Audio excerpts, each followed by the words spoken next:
तो एकदा पंतप्रधान झाल्यानंतर किंवा मुख्यमंत्री झाल्यानंतर तो त्या पक्षाचा राहता कामा नये, तो देशाचा आणि राज्याचा पंतप्रधान आणि मुख्यमंत्री झाला पाहिजे.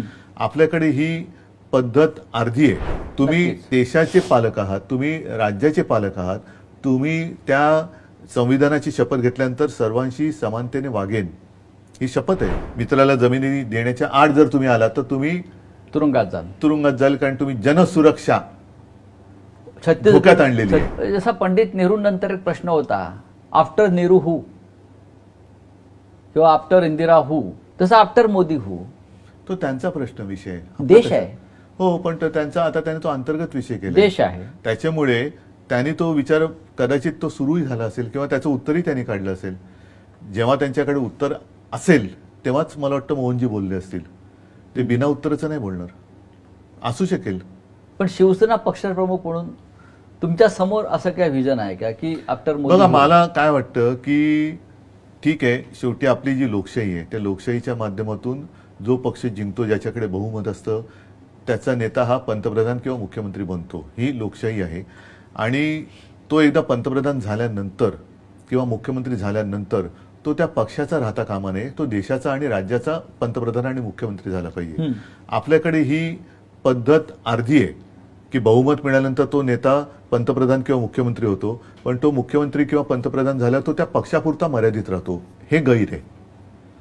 तुम्ही देशाचे पालक आहात, तुम्ही राज्याचे पालक आहात, तुम्ही त्या संविधानाची शपथ घेतल्यानंतर सर्वांशी समानतेने वागेन ही शपथ आहे. मी पण मुख्यमंत्री म्हणून घेतली आहे आणि मला असं वाटतं मी तसा वागण्याचा प्रयत्न केला. वागलो की नाही तुम्ही सांगायचं. पण कोणत्याही माझ्या पक्षाचा मी प्रचार करायचा असेल तर त्या आत्ताच्या प्रथेप्रमाणे मी पण केला असेल. पण आपण हे कुठेतरी ह्या पायंडा तोडला पाहिजे.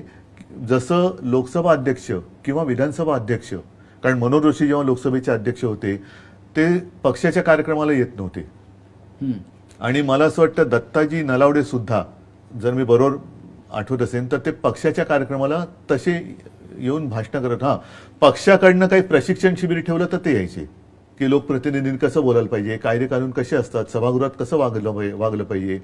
परंतु मनोहर जोशी पक्षाच्या जाहीर सभा असेल ते लोकसभा अध्यक्ष झाल्यावर ते येत नव्हते. पण हे मुख्यमंत्री असताना असतील. पण हे पथ्य कोणीतरी सुरू केलं पाहिजे. आपण पाळलंय, पण आताचे राज्यकर्ते पाळायला तयार नाही. नाही, आता तर सरळ एकतर्फी सगळं चाललेलं आहे. हो, अजूनही डिस्क्वालिफिकेशनचे जे विषय आहेत ते कशा पद्धतीने हाताळले जातात बघा. म्हणजे ते शेड्यूल 10 वगैरे जे आहे त्याचं कसं वातात लावलेली आहे.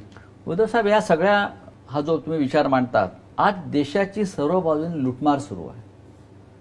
आपण रोज जर पाहिलं असं बँका लुटल्या जात आहेत, सार्वजनिक उपक्रम लुटले जात आहेत, देशाच्या जमिनी जंगल तोडली जात आहेत, म्हणजे ते लुटमार. त्याच्या विरुद्ध आवाज उठवला तर आता जनसुरक्षेच्या खाली कायदे आहेत. म्हणजे जंगल तोड व्हावी किंवा जर का आमच्या मित्राला जमिनी आमच्या म्हणजे त्यांच्या मित्राला जमिनी देण्याच्या आड जर तुम्ही आलात तर तुम्ही तुरुंगात जाल कारण तुम्ही जनसुरक्षा धोक्यात आणलेली आहे. छत्तीसगड आणि झारखंडच्या जंगलामध्ये अशा तऱ्हेने उद्योगपती घुसलेले आहेत. का गडचिरोलीमध्ये घुसले? गडचिरोलीमध्ये घुसले. खाणी आहेत. मला कोणी सांगितलं काश्मीरमध्ये पण घुसलेत. 100% आहेत. तर उद्धव साहेब, हे जे देशावर दरोडे पडतायत त्याच प्रकारचा दरोडा आपल्या मुंबईवर सुद्धा पडतो आहे. आणि तुम्ही ज्यांचा मगाशी उल्लेख केलात त्या लाडक्या उद्योगपतींच्या माध्यमातून तुम्ही याकडे कसं पाहता? मुंबईकरांनी एकवटून याचा विरोध केला पाहिजे. ह्याचं कारण ही मी म्हटलं तसं एकाधिकारशाही. उद्या तुमच्या घरामध्ये वीज पण एकच माणूस देणार, तुमच्या गाड्या पण तोच देणार, तुमच्या घरातलं सगळं काही तोच देणार. त्याचे तुम्ही नाही म्हटलं तरी गुलाम किंवा अंकित होणार. आणि मूळचा जो मुंबईकर आहे, अगदी मी म्हणेन मराठी माणूस, हा मुंबई बाहेर फेकला जातोय. गिरणी कामगारांचा मोर्चा आता आझाद मैदानावरती आला होता. आता सरकार म्हणते की आम्ही त्याला मुंबईत घरं देणार. माझं तर म्हणणं की धारावीमध्ये गिरणी कामगारांना का घरं देत नाही? कुर्ला मदर डेअरीची जी जागा आहे, जी ह्या धारावीच्या पुनर्विकासासाठी दिली गेलेली आहे, जिची गरज नाहीये, तिकडे गिरणी कामगारांना घरं का नाही देत? गिरण्यांच्या जमिनी, ज्या गिरण्यांच्या जमिनी होत्या त्याच्यात स्पष्ट तेव्हा नमूद केलेलं होतं गिरण्यांच्या वापराखेरीज त्याचा अन्यत्र वापर किंवा अन्य कारणासाठी होणार नाही. पण ते चेंज ऑफ युजर करून त्याच्यात पुन्हा वन थर्ड केलं गेलं. 1/3 मध्ये गिरणी कामगारांना घरं वगैरे देण्याचं तेव्हा ठरवलं गेलं होतं. पण ते आता सगळं गेलं. तिकडे मोठे टॉवर्स उभे राहिले, मॉल उभे राहिले आणि गिरणी कामगार हा देशोधडीला लागला, आधी गिरणी कामगार फसला किंवा ठगला गेला, फसवला गेला. आणि आता या मुंबईतला उरला सुरला मराठी माणूस फसवला जातोय. आणि हे सगळं गौतम अडाणी या एका उद्योगपतीसाठी कायदे बदलले जात आहेत, नियम बदलले जात आहेत, सर्व काही बदललं जात आहे. सुरुवात होते आहे. नाही, मला एक सांगा ना, अदानीना धारावीसाठी फुकटात तुम्ही जमीन देताय. कुर्ला मदर डेअरी दिली, धारावीवरच देवनारचं डम्पिंग ग्राउंड दिलं, कांजूर मार्ग ती जी काय मिठागराची जमीन आहे. धारावी हा आता मुंबई महाराष्ट्रातला नव्हे तर देशातला भ्रष्टाचाराचा आणि ज्याला तुम्ही जमीन घोटाळा, मोठा लँड स्कॅम, आंतरराष्ट्रीय स्तरावरचा हा लँड स्कॅम या धारावी पुनर्वसन प्रकल्पातून सुरू होतो आहे. धारावीचा भूखंड त्यांना पुनर्वसनासाठी दिला. या आधी देशामध्ये राज्यामध्ये पुनर्वसन प्रकल्प झालेले आहेत, हा नवीन नाही आहे.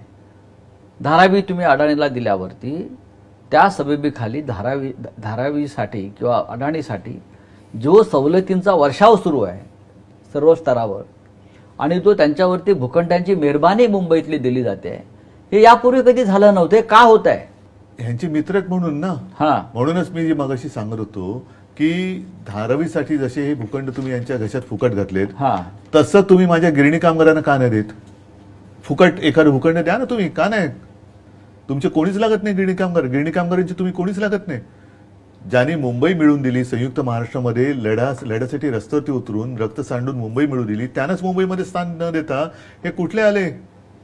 त्यांच्यासाठी तुम्ही मुंबई, म्हणजे पूर्वी असं म्हणतात की त्या इंग्रज ह्याला त्या कोणाला तरी ती आंदण दिली होती मुंबई, पोर्तुगीज का इंग्रज कोण होते त्यांना, तसे तुम्ही यांना अदानींना आंदण देताय. काय संबंध आहे?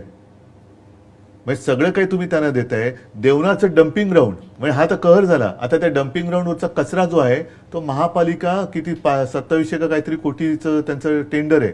आता जी काय माहिती मिळते की तो कचरा साफ करण्याचा टॅक्स नागरिकांवरती लावणार, भूखंड अदानीला देणार. एवढंच नाही तर मला आणखीन पुढचं जे कळलं ते खरं असेल तर आणखीन भयानक आहे, ती काम साफसफाई करणारी कंपनी सुद्धा अदानीची. म्हणजे हा देश अडाणी चालवतायत, अदानी चालवतात किंवा अडाणी चालवतात. की मुंबई सारख्या शहराचा सातबारा म्हणून तर यांनी शिवसेना तोडली ना. आता तुमच्या लक्षात येईल की शिवसेना जी मुंबईसाठी कुठे तडजोड करणं शक्य नाहीच आहे, ती शिवसेना तुम्ही तोडायचा आणि चोरण्याचा आणि संपवण्याचा प्रयत्न एवढ्यासाठी केला. सोशल मीडियाच्या भाऊ गर्दीत विश्वासार्हतेने चकाकणारे नाव म्हणजे लेट्सअप मराठी. सगळ्यांना, सगळ्या नागरिकांना ती स्पीच, ती लेट्सअप वरील मुलाखती म्हणजे विचारांचा खजिना. त्यानंतरच्या निवडणुकीमध्ये मला सोडून गेले. बातम्या केवळ वस्तुस्थिती सांगणाऱ्या, न प्रोपगंडा, फक्त जनतेचा अजेंडा. क्योंकि आने वाला कल जाने वाला है, जाने वाला कल आने वाला है. राजकारण, मनोरंजन असो की क्रीडा क्षेत्र, महाराष्ट्राची स्पंदने संवेदनशीलतेने टिपणारे माध्यम म्हणजे लेट्सअप मराठी. जगासोबत एक पाऊल पुढे राहण्यासाठी लेट्सअपचे ॲप, सोशल मीडिया आणि वेबसाईट सोबत कनेक्टेड रहा.